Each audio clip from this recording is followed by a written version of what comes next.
right. Hey, I was getting into that music. Hey, everybody. We got some people online. I see Ben's on there. We're going to bring Ben on in a second. We're going to do a follow-up with Ben on his signature Maverick paddle.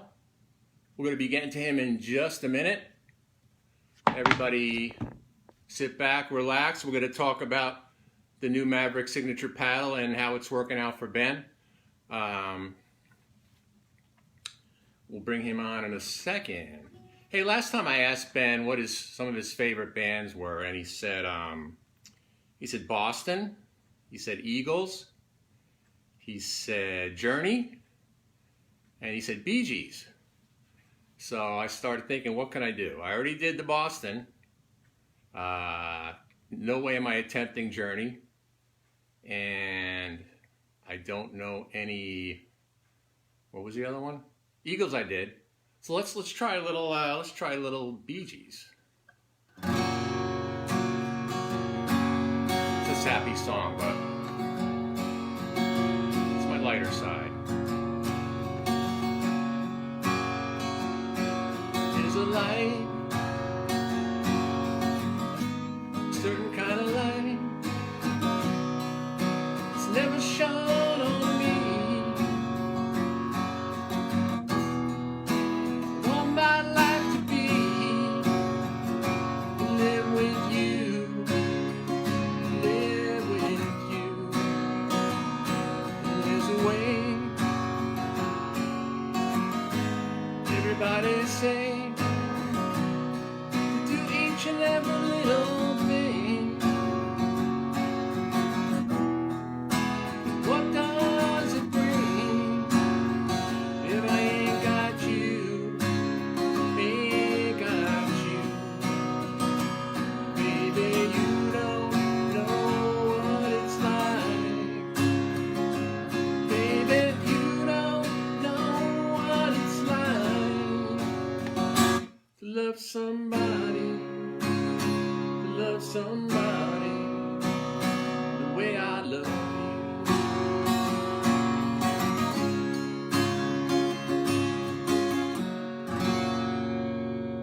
Yeah. All right. Hope everybody was slow dancing on that one.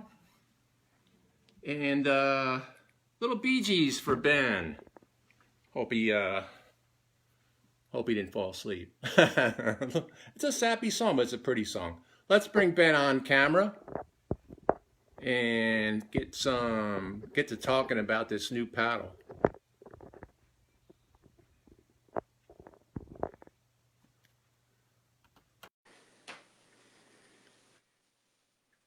All right, here comes Ben. He'll magically appear on the screen through the power of the intranet. There he is. Hey. Hey, Ben, how you doing, bud? Awesome, Jack. How are you? Good looking as ever. I don't like this when I see my face next to your face because it reminds me of my face. But what are you gonna do? You know, we can't all everybody's got something, right? I don't know what I got, but I'll figure it out. So hey, could you move in a little bit so we could hear you a little better? You sound a little. Give me a little voice check there to say something. I love the Bee Gees. Did you know that song? Did I do it justice? I did not know it actually. You don't know To Love Somebody? I don't think I've heard that one. No. All right, go check it out. The actual original version by the Bee Gees is a whole lot better than what you just heard. So go. All right, I'll give it a try. All right, so Ben, let's talk about last week. You was it last week the Tournament of Champions in Utah? Past weekend, yeah. Yes, it was, and you had one incredible performance, especially in singles. You did not drop one game. Checking back at the stats here, obviously you won gold in men's Pro Open singles with the new Maverick at your side. And the first three matches, the combined scoring was 66-19. Ouch. That's domination. Then you went. Then you met Mr. Tyson McGuffin. Things got a little tougher after those first three games. You met Mr. Tyson McGuffin, and you won 11-7, 11-2. And then because the Tournament of Champions has that thing where you can get back in through the losers bracket, you had to meet Tyson again. And this time he came back with a little more determination, and it was 12-10 in the first game of the second go around, and then you beat him again 11-6. So it was a little tougher. He was, put you a little bit to the test, but you prevailed. And the average score for your opponents was 4.4 in your games. Wow. And obviously your average score was 11. So that's a dominating performance. And congratulations. You also won silver in mixed with Irina. Yeah. Terachenko. Oh yeah, my favorite. Very excellent female partner. So let's talk about how's it been going with this new paddle? I mean, it sounds pretty good.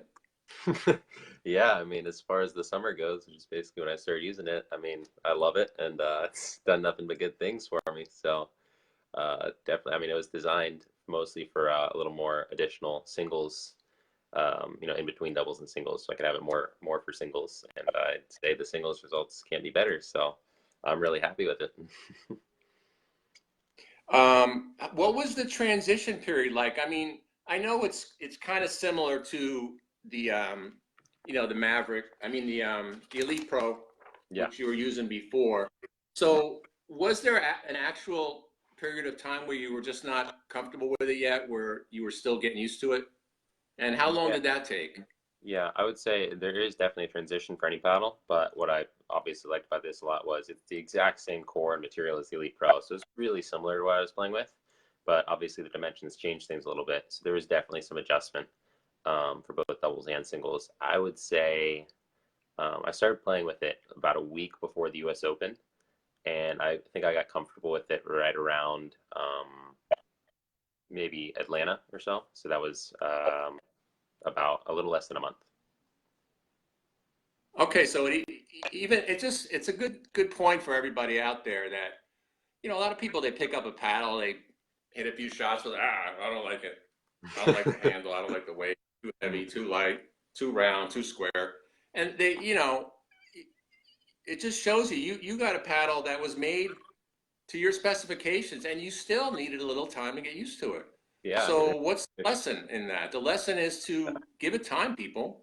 Yeah, I mean, there's lots of shots in pickleball, and I mean, every one of them is going to change a little bit with every one of your different paddles. So you definitely got to give it some time. I'd say as far as liking it immediately, mostly you just got to feel kind of you don't have to feel comfortable with it, but because that'll just come naturally. But you gotta feel like you can get comfortable, like you can start to figure things out kind of. And that's how I felt with it immediately. Like I could feel that it was going to be good. I just needed time. So there's just kind of that difference between I'm not quite there yet, but I know I'm going to get there, and like this isn't for me. Well, what do you think is the number one thing when people pick up a paddle to try that they need to be good with right off the bat? You think is it the shape? Is it the weight? What do you think it is? You mean like when they're testing it? What do they want to look for? Yeah. Like, what's the most important thing right off the bat that you should feel comfortable with about a paddle? I think it's the weight, but what do you think? Yeah, I would say paddles can vary so much in weight. I wouldn't really go with weight for myself because I know I can adjust that a lot. Control, I'm not huge on because it takes time to get some control of the paddle. I'd actually say the thing I look for a lot in a paddle is how forgiving it is. So where I felt like I mishit it or I did something wrong, I know I didn't do something right. If it still reacts okay and I get away with it, basically that's kind of what I look for in paddles. Is that the solidity? That would be essentially solidity, yeah. So solidity is key, Mr. Johns. And if any of you forget from last, we spoke to Ben a couple of weeks ago, And the solidity that he talks about is how well the paddle handles your off-center shots. Is that correct? It's not really the sweet Pretty spot, much. because the sweet spot we know is good. What Yeah, you're it's more concerned different from the about is sweet this spot. area here and what it does with the ball. Is that Mhm. correct? Yeah, exactly. A sweet spot, it's always going to feel good on pretty much every paddle. Not every paddle is going to feel good when it doesn't hit the sweet spot, and that's what I look for because I think it just minimizes errors, which is what pickleball's about to me. When you were testing this paddle and working with Engage, did you purposely just go out there and try to hit the ball in these bad areas here and just to see how it would react? Yeah, I mean, I guess I absolutely did that. Of course, I tried, just playing regular to begin with, but then I definitely tried that to just see how it reacted when I was not hitting it well. And that's kind of, you got to get a balance to where it's very solid and all the other aspects are good enough too. And that's where I felt the balance was. I just didn't make many errors even when I missed it, and that's what I loved. Yeah, because I mean, that's one thing that I always do. And I know a lot of people don't ever think to do that, but it's pretty easy. I wish I had a ball here, but if you just take your paddle and you bounce the ball around, let it go about 2 feet in the air, just, control bouncing, just let it hit around the outer edges, miss the sweet spot and just see how it compares to another paddle and how if it just goes thud and doesn't go anywhere, chances are when you actually put a little bigger swing on it, it's not really going to do much more. So that's important to check that out when you guys out there are trying out some new paddles. Yeah. Um, have you gotten any impressions yet, like overall impressions from just the general public out there about what they think of this paddle? Have people been trying it out, and what's Mhm. the feedback been? Yeah. So I guess I have talked to quite a few people about it. I would say one, a lot of people basically that say they use the Elite Pro, they pretty much always love it because they basically say it feels like the Elite Pro, except it's a little more powerful and whippy and really solid. So there's that from people. Other people, I'd say the ones with two-handed backhands, which isn't a huge amount, but whenever they see the longer handle, they think it's for them. They give it a try, and they're like, "This is what I was looking for." So yeah, I'd say that group definitely, and basically any players that are kind of looking to make what I call like roll shots, like a good tennis background usually will help you with those. I find that the tennis players they like the lengthy handle, so they can hit some of those shots they kind of can't with like a regular, more standard handle and standard paddle. So I find that the tennis players really give me a lot of good feedback on it. Yeah, for those of you who missed the first review, the handle on this paddle is definitely the interesting factor. Um, I can't get there we go. If you could kind of see, I think it's a 5 inch handle. Is that correct? 6 inches. 6 inch handle. Okay. So, I mean, you could see I got one hand there. I got two hands pretty comfortably there. So, hey, let me ask you, has Christine McGrath, has she tried this out with her two-handed backhand? Yeah, I did talk to Christina a little bit about it. She did try it, and Does she, both of her hands fit on there just fine. She really likes it. I know she can kind of use a shorter handle just fine too because I think she puts her hand kind of like a little bit way up on the paddle. Um, so it can kind of work either way. But she said she really liked the feel of it and worked great for her two-handed backhand. So yeah, plus she's definitely with the other would. guys, right? So, Uh-huh. Yeah. um, Wouldn't want to be in can't the really way of tell one of her ground you. strokes outfit though. It's pretty. It can come off hot. She's still playing with the Bantam, right? Yeah, yeah, yeah. Yeah, And and she's been doing pretty good with that. So, yeah, and as far as like what I said, I love solidity, and obviously I just give my honest opinion about any paddle, and in my opinion, the Bantam it has one of the best solidity. It's one of the best solidity paddles, so I always like that paddle too. Paddletech's one of my other favorite companies other than Engage, so um, solidity, that's what I look for. yeah, I mean, there's so many good choices out there. Between the top manufacturers, and they all keep pushing the envelope and pushing each other, which is great. Engage comes out with something, Selkirk comes out with some innovation, and then we just got the new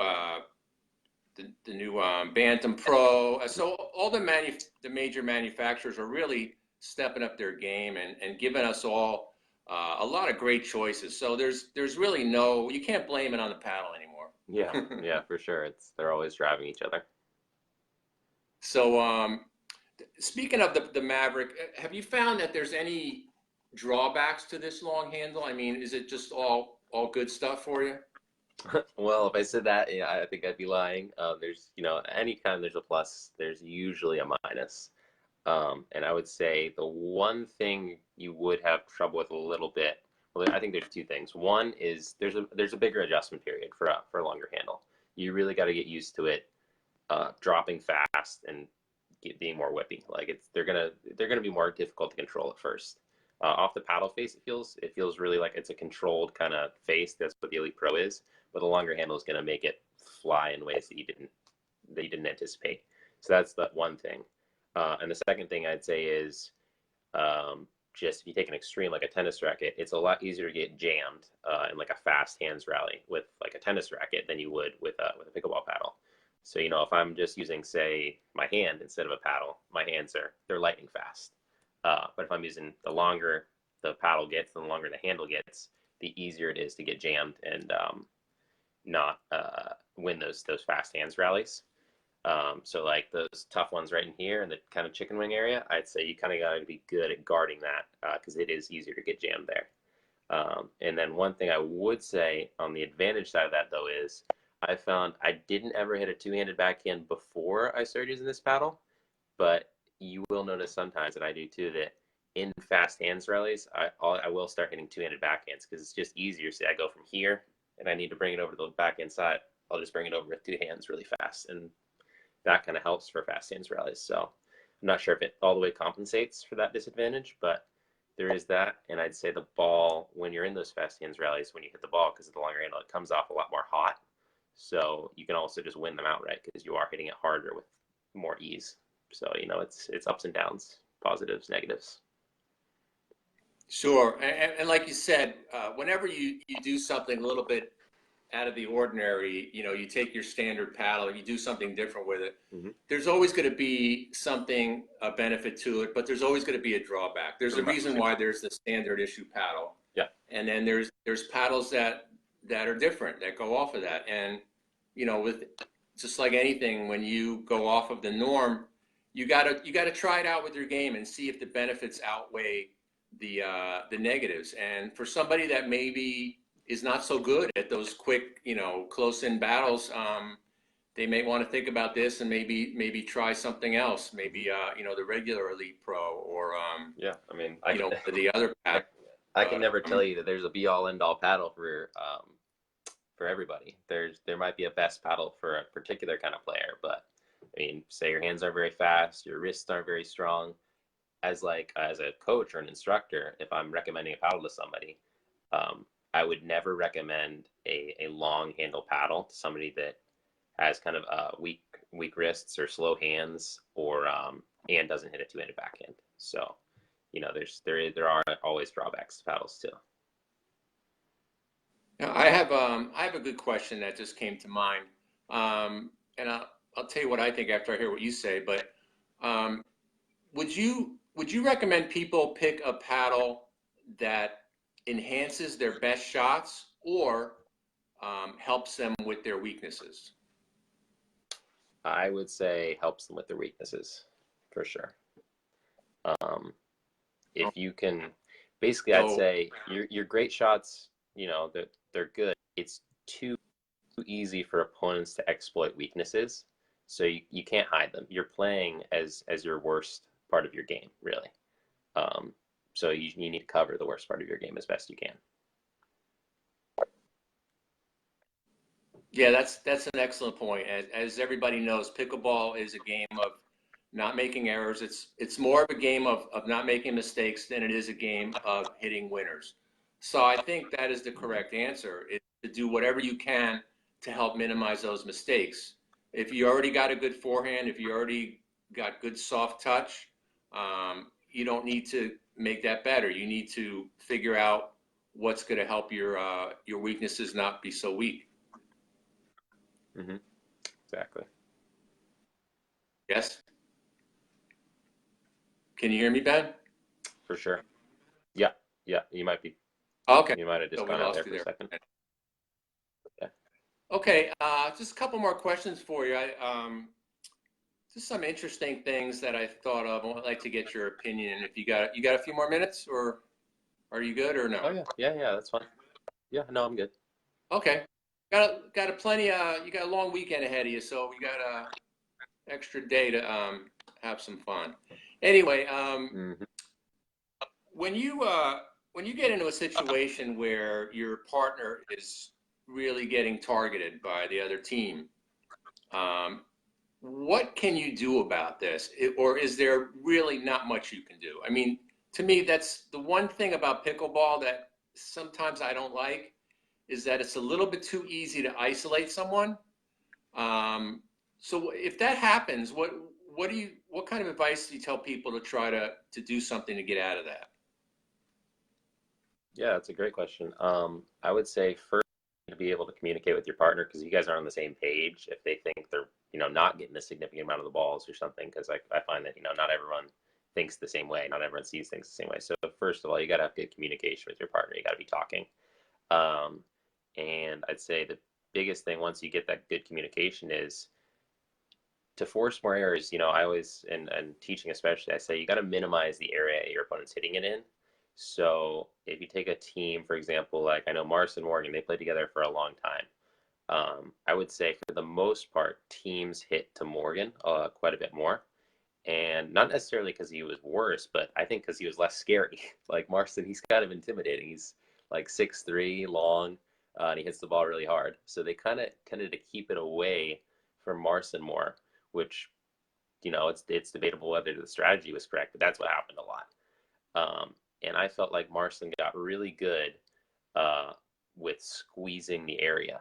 He wouldn't necessarily poach on Morgan's balls. He had confidence in Morgan, and Morgan did exactly what he should be doing. That was keep getting the ball in over and over, and when needed, he had the skills to create points too, the offense too. But Marston would do a great job of squeezing that area for Morgan, make it a really small area for his opponents to hit the ball in, and he would be still covering his side of the court, but he would be squeezing that area really small, even if he wasn't poaching. So I think that's kind of the best thing you can do, as long as you can still also cover your court. Yeah, and you have to be careful to not overplay and leave yourself open. I know it's a tricky balancing act sometimes, but I mean that kind of thing happens on the pro level as well. I mean, doesn't it? Don't you see it happening a lot? Oh, for sure. I know some teams that their strategy is to only isolate one person. It can be a frustrating strategy. Uh, that one person doesn't even have to be necessarily weaker than the other. It's just it can be difficult to play when one of the players isn't getting any balls at all. So there are strategies like that, and it depends on the game style of your opponents, the game style of your team. That those dynamics are kind of complex. So a lot of the time it happens. Interesting. So there was one thing I forgot to mention to people. A lot of people they want fancy graphics on their paddles. You know, we talked about this. Could you explain why Engage some of their paddles they keep kind of a basic approach, and some other paddles they put a more flashy cosmetic on it? Mm-hmm. Why is that? Yeah, well, first I would say, for me, it's entirely about performance. I don't really care how the paddle looks, and other than that, I'd say I'm not into super flashy stuff. Like I like stuff that looks cool. I think like the poach paddle looks really cool, but I don't really want anything flashy, so I don't really care if it's very plain. But as far as how Engage does their technical stuff, there is what they call their liquid graphite surface, which is what is on the Elite Pro. I like that surface more than any other. That's how I play it. I feel like it has the most control and the most spin for me, which is huge. And with that particular liquid graphite skin, you can't do graphic like uh, what do they call it? Like graphics printing. Like you can't print out a design on it. You can only use the paint. So you're stuck with only paint designs, which obviously it's less than ideal, but in my opinion, I'm all about the play. So that's it.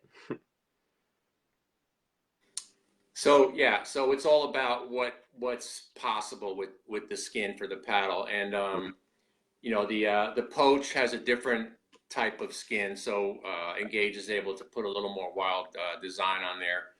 But you know, the playability of these paddles, the Maverick and the other ones that have this similar, you know, the Encore line and all that, just some of the most solid paddles out there. So, like you said, the playability is number one, and you create enough flash on your own out there on the court. You don't need more flash. Yeah. And one thing else I would say about Engage is it's kind of a brand recognition thing. At this point, they've Yeah. done some new designs, but it's like when people see that design, you know, the simple stripe, it's kind of plain. They're like, oh, it's Engage. It's a brand recognition thing. They can see it from a mile away. Whereas kind of the flashier ones, they get hard to distinguish. So it is an advantage in some ways too. That's a good point. I mean, you see that diagonal stripe, and you know it's an Engaged paddle. Mm. Um, Yep. a company like Onyx, they have about 25 paddles, all with different crazy paint jobs on them, and people are using them on the court. You'll never know because they're not as easily identifiable. So Yeah. yeah. So And just again, to positives and wrap up negatives. here, thanks for doing a little. I'm sorry. I was just saying it was all about So just to positives and wrap up, negatives once Ben. again. Yeah, I'm sorry. We just got a little lag here Yeah, there's lag time. in the video. But thanks, Ben, for your time, and Hmm. hope you have continued success with the Maverick. It seems like it's working out really well for you. And if anybody wants to get a Maverick of their own, please go to the Engage website, and you can get this paddle for 10% off, which comes to roughly $112, which is a fantastic price for this premium paddle. If you use my promo code Jack10 at the Engage website, you can get this paddle right now for only $112 and free shipping on top of that. So you can't beat that deal. If you like what you heard and you want to check it out, or if you test it and you want to get one, now is the time. Give yourself a nice little Labor Day gift, and maybe you can win a singles title like Ben. So thanks, Ben, and continued success. And we'll see everybody next time. And we'll see you next time, Ben. Take care, bud. All right. Thanks, Jack. You too.